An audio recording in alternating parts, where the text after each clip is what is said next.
অতএব বন্ধুরে, আল্লাহ তাবারাক ওয়া তাআলা তার নবীকে বললেন, নবী হে, আমার গোলামদেরকে বলে দাও আমার আইনের প্রথম নম্বর ধারা হলো তারা যেন শিরকের মতো গুনাহটা না করে।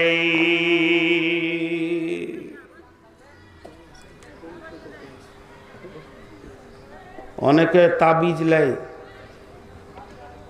তাবিজ লেওয়াটাও শিরক। অসুখ হয়েছে আবার ওটা ফেলে দিব, অসুখ হয়েছে। কখন শিরক করতে মানা করছে আল্লাহ রসুল দেখেন। ওয়ান মুআয বিন জাবাল রাদিয়াল্লাহু তাআলা আনহু قال أوصاني رسول الله صلى الله عليه وسلم بأسر كلمة لا تشرك بالله شيئا وإن قتلت أو حرقت। বিখ্যাত সাহাবী হযরতে মুআয বিন জাবাল বলছেন, আল্লাহর নবী বলেছেন, আমাকে ওসিয়ত করেছেন 10টা কথা। তার মধ্যে 1 নম্বরে বলছে, মুআয রে,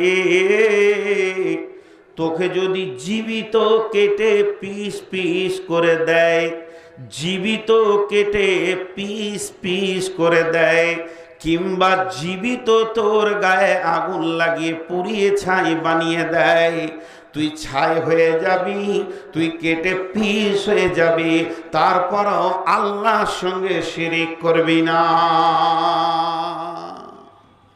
সামান্য মাথা ব্যথা তাবিজ নিয়ে নিয়েছে, আর আল্লাহ রসুল বলছে কেটে পিস হয়ে যা, মরে যা, তাও তুই শিরক করিস না। জি, শিরক একটা বিশাল ভয়ানক গুনাহ। তাহলে নাম্বার 1, শিরকের মতো গুনাহ থেকে বাঁচো। নাম্বার 2,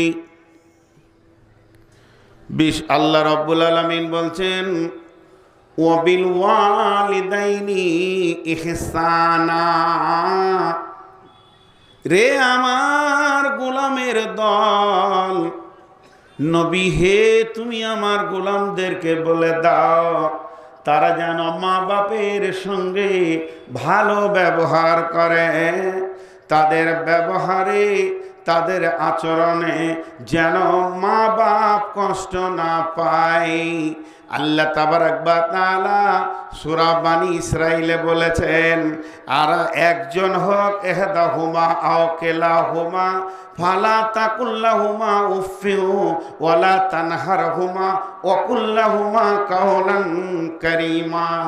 মা একা থাক, বাপ একা থাক, কিংবা উভয়ে থাক, তাদের সঙ্গে এমন ব্যবহার করবে যে মা বাপের আচরণে যেন তুমি মুখ দিয়ে বলে দিও না।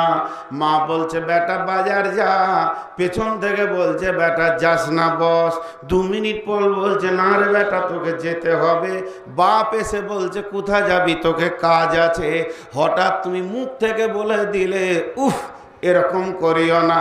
বলে তোমাকে বলাও যাবে না, ওয়ালা তাকুল্লাহুমা উফফিউ ওয়ালা তানহারহুমা, তোমাকে ওদেরকে ধমকানো পর্যন্ত যাবে না।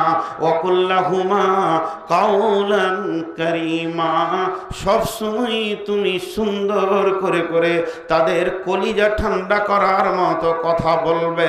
খবরদার না, তোমার ব্যবহারে যেন তোমার আব্বা মা কষ্ট না পাই। জি, আল্লাহ রসুল কি বলছে? তো আজকে কি হলো, আজকে কি চলছে? মা বাপরা বেশি নির্যাতিত। জি ভাই, হ্যাঁ না বলেন? এর জন্য দোষ কার? মা বাপরা যে কষ্ট পেয়েছে এর জন্য দোষ কার? মা বাপেরই দোষ, ওদের দোষ। জি হ্যাঁ, আমরা সারা জীবন শুনেছি মা বাপ ছেলের কাছ থেকে হক পাবে, কিন্তু কোনোদিন এ কথা বলিনি যে ছেলেরও হক মা বাপের উপরে আছে। ছেলের হক মা বাপের উপরে আছে, আছে না নাই? যেটা বলেন আছে না নাই? আছে। ছেলে তিনটি জিনিস পাবে, এই তিনটি জিনিস দিতে গিয়ে যদি কোনো মা বাপ কমি করে দেয়, তাহলে মা বাপকে না দেখলে ছেলে যে জাহান্নামে যাবে, একই জাহান্নামে মা বাপকে যেতে হবে। আল্লাহর নবী বলেছেন, ছেলেদের হক রয়েছে তার মা বাপের ওপরে তিনটি সালাসা। নাম্বার এক, সুন্দর একটি ইসলামী নাম রাখতে হবে। ছেলে যখন শিশু থাকে, কোন নামটা ভালো কোনটা খারাপ, কোনটা ইসলামী কোনটা নন ইসলামী, এ কথা ছেলের জানা থাকে না। অতএব এত সুন্দর ইসলামী নাম রাখতে হবে যে নামটার কারণে তার ভদ্রতা বেরিয়ে আসবে। অতএব সুন্দর নাম রাখাটা ছেলের হক মা বাপের কাছে। এখন ছেলেপিলেদের নাম কেমন বলেন তো? জি ভাই, বাজে কথাগুলো বলে আমি সময় নষ্ট করছি না। নাম ঠিক রাখতে পারেনি। একজন বক্তা বক্তব্য রাখতে রাখতে একটু মজাক করে বলছে, এটা হাদিস লয়, যে যদি ছেলের নাম রাখে কেউ আবু হুরাইরা, সাহাবীদের নাম, হজরতে জাবির, হজরতে জুবাইর, তো কিয়ামতের মাঠে আল্লাহ বলবে জাবির জান্নাতে যাও, তখন দেখবে 200 জন দৌড়ছে। তো আল্লাহ বলবে এতগুলো তো লয় রে, আমি ওই জাবেরকে বলেছি যে শহীদ হয়েছিল রসুলের জামানায়। তো বলে আল্লাহ আপনি বলেছেন জাবির জান্নাতে যাও, তা আমাদেরও নাম জাবের। হ্যাঁ, আল্লাহ বলে যা চলে যা, জান্নাতে কি আমার কম আছে? তো এটা উনি আনন্দ দিয়ে বলেছিলেন। তো আমি যেটা বলছি সেটা হচ্ছে ভালো নাম রাখা। 2 নম্বরে সুশিক্ষা দান করা। শিক্ষা যদি ত্রুটি হয়ে যায়, শিক্ষার যদি ত্রুটি হয়ে যায়, বাকি জীবনটা ছেলে আপনাকে জ্বালিয়ে দেবে। অতএব ছেলেকে সুশিক্ষা দান করতে হবে। কোরআনে আল্লাহ তাবারাক ওয়া তাআলা একটা সাধারণ মানুষের কথাকে তুলে ধরেছেন। ক্বালা লুকমানু ওয়া হুয়া ইয়াযুহু লিইবনিহি ইয়া বুনাইয়া লা তুশরিক বিল্লাহি, ইয়া বুনাইয়া লা তুশরিক বিল্লাহি ইন্নাশ শিরকা লা যুলমুন আযীম। হে আমার বেটা, তুমি আল্লাহর সঙ্গে শরীক করিও না। একবারও লোকমান হাকিম বলল না বেটা রে আমি যখন বুড়িয়ে যাব আমাকে ভালোবাসবি। লোকমান হাকিম দেখলো আমার ছেলেকে যদি আল্লাহর পরিচয়ে ঘটিয়ে দিতে পারি, তো আল্লাহর ভয় যখন ওর দিলে ঢুকে যাবে, শিরক মুক্ত জীবন যখন পেয়ে যাবে, অটোমেটিক আমার পায়ে তেল দিবে। যখন ছেলে দুনিয়াদার হয়, টাকাওয়ালা হয়, তখন বাপ ছেলেকে ভয় করে। আর ছেলে যখন আল্লাহওয়ালা হয়, দিনদার হয়, আখিরাতের জ্ঞান হয়, তখন ছেলে বাপকে ভয় করে যে আমার বাপের চোখে পানি বের হয়ে গেলে আমি আল্লাহ এবং রসুলের কাছে নারাজ হয়ে জাহান্নামের দরজায় চলে যাব। অতএব ছেলে পায়ের কাছে লুটোপুটি করবে। তো আমার আল্লাহ ওই লোকমান হাকিমের কথাটা কোরআনে তুলে দিয়ে বলছে, দেখ লোকমান হাকিম তার ছেলেকে প্রথম নম্বরে জাহান্নাম থেকে বাঁচাইছে, শিরক মুক্ত জীবন দিয়েছে এবং আল্লাহর সঙ্গে সম্পর্ক জুড়ে দিয়েছে। অতএব আমার দ্বিতীয় নম্বর নিয়ম কানুন হচ্ছে, পৃথিবীর পিতা মাতাদের দায়িত্ব হচ্ছে তার কোলের সন্তানকে শিরক মুক্ত জীবন তৈরি করা, তৌহিদি শিক্ষা দেওয়া। নাম্বার 3, সন্তান মা বাপের কাছে পাবে যখন সে বড় হবে, ব্যাচেলিয়ার হয়ে যাবে, তার একটা বিবির প্রয়োজন হবে। ইয়ংয়ের চোখ অন্ধ হয়, যৌবন এমন একটা রোগ, দুটো চোখকে অন্ধ করে দেয়। যৌন তরঙ্গ যখন পৃথিবীতে শরীরে এসে যায়, তখন যে নারী কি দেখবে, ওটা কি পানি মনে হবে। তবে ওই পানিটা পুকুরের না নর্দমার না কলের, ওটা পান করা যাবে কি না, পিয়াসা ব্যক্তি সেটা দেখবে না, টান মেরে গিলাসটা পান করতে চাইবে। তার মানে ছেলের যখন যৌন তরঙ্গ এসে যাবে, যে মেয়েটা কি দেখবে সে কবুল করবে। মা বাপকে আল্লাহ বলছেন, নবীজি বলছেন, ওই সময় তুমি দেখো তোমার ছেলের কোলে কোন মেয়েটাকে দেওয়া যাবে। টাকার লোভে, পণের লোভে, যৌতুকের লোভে তুমি যেন দুশ্চরিত্রা মেয়েকে তোমার মতো তৌহিদি ছেলের কোলে দিয়ে দিও না। যেহেতু ছেলেকে তৌহিদ শিখিয়েছো, একটা সুন্দর সুশ্রী আল্লাহওয়ালা মেয়েকে এনে তার কোলে দাও। মা বাপ তোমাদের চোখ এখন অন্ধ নয়, তোমরা ভাটির দিকে যেছো, ছেলে উজানের দিকে যেছে। তাহলে দ্বিতীয় নম্বর, 3 নম্বর হলো সুন্দর বউ দেখে দেওয়া। এখন আপনাদের প্রশ্ন হবে, বর্তমান ছেলেরা নিজেরাই বউ দেখে লিছে। এই প্রশ্নটার উত্তর হবে, প্রথমেই সে মা বাপের সুশিক্ষা পায়নি। সুশিক্ষা যদি পেত, জীবনেও সে নিজে বউ দেখতো না। সে জানতো আমার মা, আমার আব্বা আছে, আমাকে দেখার পারমিশন আছে, আমার মা বাপ ছাড়া আমি কোনো মেয়েকে নির্বাচন করতে পারি না। জি, আমার এলাকায় ইঞ্জিনিয়ার, ভালো ছেলে, চাকরি করে, ইনকামও আছে সাইডে লাখ লাখ টাকার, বিয়ের জন্য প্রস্তাব আসছে, ভালো ভালো ডাক্তারের মেয়ে, ইঞ্জিনিয়ারের মেয়ে। উত্তর দিছে, আমার আব্বা যেটা দেবে সেটাই বিয়ে করব, আমি আব্বার বাইরে এক পা চলতে পারি না। তাহলে এই 3টে ছেলেরা পাবে। কিন্তু বর্তমানে আপনাদের কাছে একটা বিচার চাইব, আপনারা আমাকে বিচারটা করে দিবেন, তা আমি খুশি হব। একটা গাছে বগ আর কাক দুজনাতে বন্ধুত্ব করেছে। বন্ধুত্ব করে একটা গাছে ডালে বসে আছে। তো বগটা আগে থেকেই বসে ছিল না, ওই যে তীর দিয়ে পাখি মেরে বেড়ায়, ওদেরকে কি বলেন? পাখি মেরে বেড়ায় যারা, শিকারি।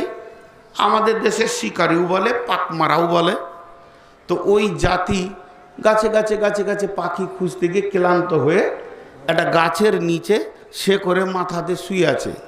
তোমার নাকে সর্দি আছে, দেখ মুখ খুলে ঘুমাইছে করে। আর একটা বগ ওর সোজাই এসে বসলো, ও দেখেনি, ঘুমিয়ে গেছে। ওর বন্ধু কাকটা কোথা ছিল, দৌড়ে এসে ওর পাশে বসলো। আর কাকটা বসি দেখছে যে ও ঘুমাইছে, আর উই তেড়েলি বেড়ায়, আর মুখ হাঁ করে আছে। সুযোগ পেয়ে কুচ করে হেগে দিলে, পায়খানা ফিরে দিলে তোর মুখেই পড়েছে। আর গরম মাল যখন মুখে পড়েছে তখন ওর ঘুম ভেঙে গেছে। কাক কিন্তু পায়খানা ফিরি ভাগা, আর বক বসে আছে। ও ঘুম থেকে উঠি থুতু থুতু করতে করতে দেখছে বক মারলো তীর, বকটা নিচে পড়ে গেল, কলজে ফেটে গেল, মরে গেল। বকটা যে মরলো, দোষ কার? কাকের দোষ না বগের দোষ না শিকারির দোষ? বগের দোষ। কেন? বগের দোষ, ওটাই ঠিক। কেন? তুই সাদা সিধে মানুষ, আর কাক হলো কালো নোংরা, ওর সাথে বন্ধুত্ব করতে গেলি কেন? চোরের সাথে বন্ধুত্ব করলে দুলাঠি খেতেই হবে। এখন বলেন, মা বাপদেরকে যে ছেলেরা দেখছেন, এর জন্য দোষ কার? মা বাপের। মা বাপ উত্তম শিক্ষা দিতে পারছে না। জি, একটা কথা বলেন,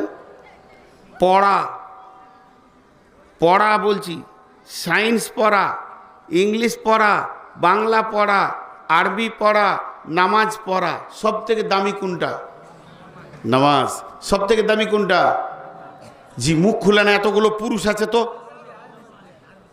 কালকে একটা গল্প শুনেছিলাম যে একজনের ঘরে সাপ ঢুকে গেছে, তোর বিবি বলছে সাপ সাপ, তখন ওর স্বামীটা বলছে একটা বেটা ছেলে ডাকতো, সাপটাকে মারতে হবে। তোর বিবিটা বলছে তুমি যে বেটা ছেলে, তো বলছে দে লাঠি দে লাঠি দে। ওর হুঁশি নাই যে আমি বেটা ছেলে। তো এতগুলো বেটা ছেলে বসে আছেন, চুপ করে আছেন কেন? মহিলারা চুপ থাকবে ঠিক আছে, একটু করে মুখ খুলেন। কি এবার ঘুম পেয়ে যাবে সবাই, সবাই ঘুম পেয়ে গেছে। তো সব থেকে দামি পড়া কি? যেটা বলেন নামাজ পড়া। সব থেকে দামি পড়া কি? নামাজ পড়া। আল্লাহর নবী বলছেন মুরু আওলাদাকুম বিসসালাতি ওয়া হিয়া বিনতি সাবআ সিনিনা। তুমি তোমার ছেলেকে যখন 7 বছর বয়স হবে তখন মসজিদে সলাতের জন্য হুকুম দাও। তোমার কচি মেয়েকে যখন 7 বছর বয়স হবে তখন তাকে মুসল্লাতে দাঁড়ানোর হুকুম দাও। এটা ওর জন্যে ফরজ হতে চলেছে ধীরে ধীরে ধীরে ধীরে। অতএব নামাজের হুকুম দাও। ক বছর বয়সে? মুখ খুলে না, কি বায়ান করবো আর। আমাকে কতক্ষণ বলতে হবে? কতক্ষণ? একটা না, ও মরা রুগী নিয়ে আমি চিকিৎসা করি না, ডিউটি করবো আজকে। একটা মুখ খুলছে না, কালকে সব ভালো ছিল। প্রশ্ন করলে তো উত্তর দিতে হয়। কোন 7 বছর বয়সে নামাজের হুকুম দাও। তাহলে 7 বছরে যদি তার প্রথম আল্লাহর এবং রসুলের তরফ থেকে নামাজের হুকুম আসে, 6 বছর 11 মাস 29 দিন তার ছুটি। ছুটি কেন দেওয়া হয়? আনন্দ করবে, খেলবে, লাফাবে। ছেলেরা স্কুলের জন্য ছুটি দেওয়া হয়। তাহলে আল্লাহ তাবারাক ওয়া তাআলা বিশ্বনবী একটা ছেলেকে জন্মের পর 7 বছর ছুটি ঘোষণা করে দিয়েছে। এই 7 বছরও কি করবে? 7 বছর মায়ের চুল ধরে টানবে, আব্বার দাড়ি ধরে টানবে, কান ধরে টানবে, আব্বাকে লাত মারবে, মায়ের কোলে কিল মারবে, সে ভাঙবে, সে চুরবে, গ্লাস ভেঙে দেবে, কাপ ভেঙে দেবে, লাফাবে। তার যত আবদার আছে বুক ভরা শিশুকালের আবদারটা মা বাপের ওপরে চালাবে। পৃথিবীর অন্য কেউ এই আবদার মেনে নেবে না।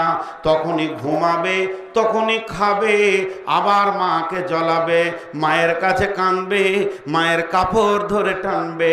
শিশু যখন মাকে 7 বছর ধরে বাপকে পিরানি দেবে, এরপরে ধীরে ধীরে সে বড় হবে।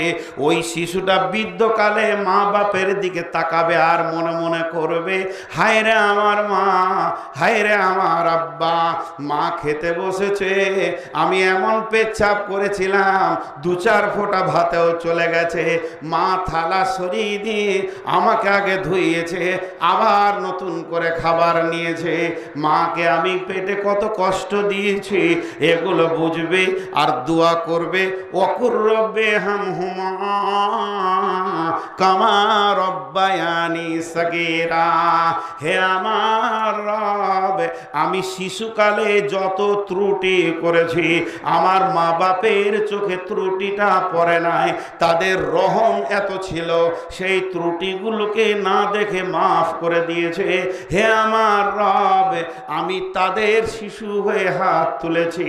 যেমন আমাকে ছোটতে ওরা ভালোবেসেছে, আমার মা বাপ লাখো হাজারো ত্রুটি করে গুনাহ করে তোমার কাছে গেছে, তুমিও এরকম তাদের ত্রুটিগুলো 2 চোখে না দেখে মাফ করে আব্বা মাকে জান্নাতে দাও।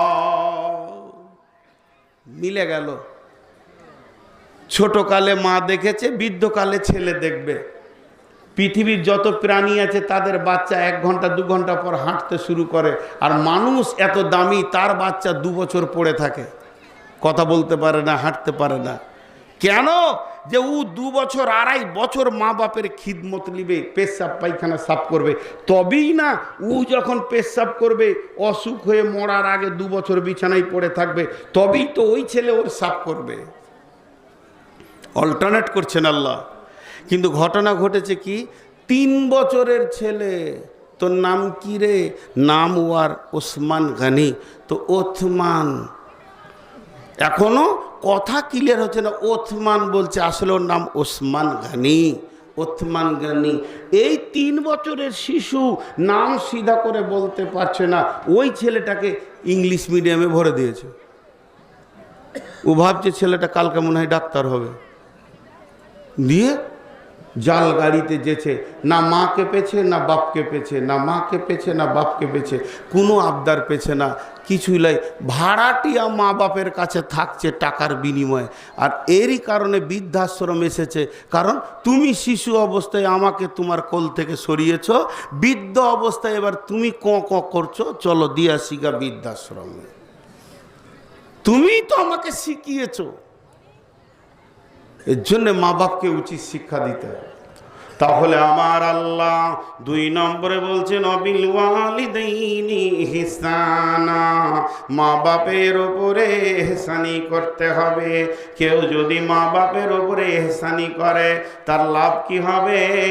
আল্লাহর নবী বলছেন, ওয়ান জাবিরিন রাদিয়াল্লাহু তাআলা আনহু قال قال رسول الله صلى الله عليه وسلم